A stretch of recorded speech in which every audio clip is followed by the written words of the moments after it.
Hello there, namaste. So, the Primal Hunter Book 2, I'm really enjoying this series. So this series, basically, Book 2 continues off right where Book 1 left off. He's still in the trial period. It's basically 2/3 of the book is him finishing the trial period and then facing the king of the forest. Which I honestly think they were going to just brush past. And I'm glad they didn't. I'm glad they introduced most of it. It is enjoyable to watch. It is enjoyable to see him face someone that he clearly isn't capable of winning. Everyone knows he's not capable of fighting this person. And even the Viper basically tells him as such. Or it doesn't tell him as such, just has predicted the future, was able to scry into the future.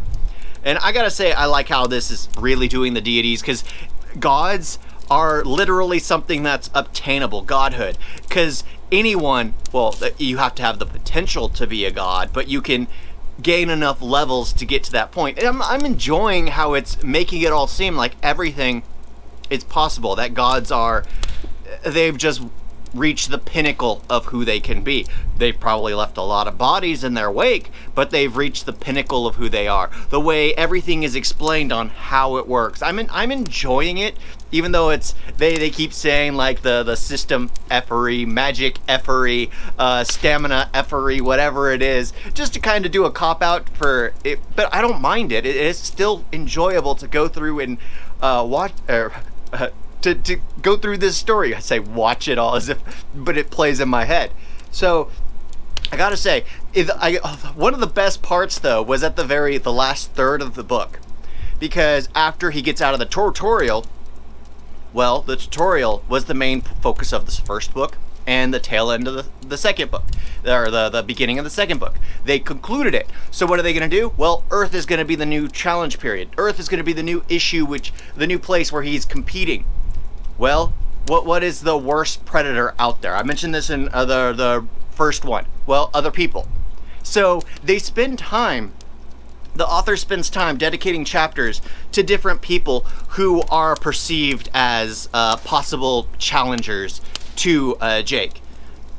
Jacob's there. His friend Casper's there. CT is there. So, he's part of the assassination organization. I'm just saying CT to make it a secret on who it is. It's not a secret once you get to that point. It's like, oh, okay. They have a doctor who literally is nuts, but he's not nuts. He seems like a kind person until, well, he's not. They have all this stuff, and I'm like, okay, that's pretty interesting. Though the psychology and all that stuff to each person, it's like he grabbed a psychological profile and just embedded that into like a story, and I'm like, I'm okay with that. I'm absolutely okay with that, because it is enjoyable. Because in the few, like 1 to 2 chapters we got with each of these people, I felt like I knew who they were. Whether they would someone I'd want to be friends with, or whether they'd be someone I'd sympathize with, or whether they're someone I want to completely avoid. I enjoyed that. It was so well done, and that's all done. You get like, what, 4, 5, 6, 7 characters near the end, while still sprinkling in what Jake's doing, well, at the end of the tutorial. And then finally, they spend the last few chapters with him on Earth. Well, what's he gonna do? And I enjoy that. I enjoy how they're kind of changing it out, because he realizes, I guess, that he has to have companions, even though it's more like just pawning off his task onto someone else. So I gotta say, I'm enjoying it. One of the funniest things that I read in this book, I gotta say, was actually from Casper. Because Casper, he sacrificed himself in book 1 to become an undead, because the woman he loved, the undead, captured her soul and they can resurrect her. That's apparently the deal he struck. And so he wears her soul in a necklace around his neck. However, there's this other undead who's apparently attracted to Casper, and it's the funniest thing. The funniest thing with just how it's written. I gotta say, this is one of the things that works so well with how he's written these characters, because you could get a laugh. You could see yourself in that situation. Apparently, the female undead is hitting on Casper, and then his locket all heats up and turns red because the ghost of his girlfriend is livid, and he's just like, don't worry, I've told you, she means nothing to me. That right there hit very close to home for me, and I just couldn't help but find it hilarious because it was just like, yep, it is such a hassle with it. And it's just like, imagine her being right there on your chest, seeing everything and being just livid, and like, you just have to constantly reassure, constantly let them know your true intention. But that was I gotta say, was the funniest part right there, because it was like, yep, I know that feeling.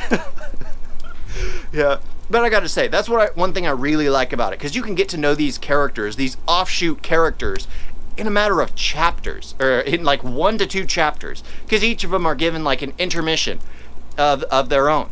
And there's like 7 or 8 intermissions in this one. And then they also have other characters sprinkled throughout. I enjoyed it. Absolutely am excited to see what they do with these other characters, especially Casper. I kind of want them to continuously go back to him in that situation he's in, and just have, you know, his girlfriend that's in the necklace around his neck, constantly, you know, judging him and everyone around him. Make it difficult for him. I'm looking forward to it. I really am.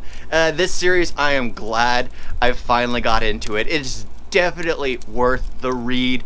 I haven't really spoiled anything because, well, let's be honest, if you've read the first book, you know he's going to end up fighting the King of the Forest. You know he's going to end up getting back to Earth, I guess. But yeah, I got to say, I am absolutely enjoying this series. This series has been just fun to go through, especially with Casper now having his girlfriend hung around his neck at all times, judging him and everyone around him. Perfect. He's just a softy kind of guy, so I like Casper. I want to see more of Casper. Even though he sold his soul and became an undead, I still like him. He did what he had to save the one he loved, or kind of save the one he loved. And she doesn't care that she's a ghost. She's still close to him, but still judges him and everyone around, no matter what he sacrificed. It's like, yep. I'm sure a lot of guys have been there and can sympathize with Casper. So, respect for Casper. Thank you all for watching. Definitely recommend this series, The Primal Hunter. So far, so good. I'm going to continue on to book 3, I guess, right now. Thank you all for watching. Talk to you next time. Toodles!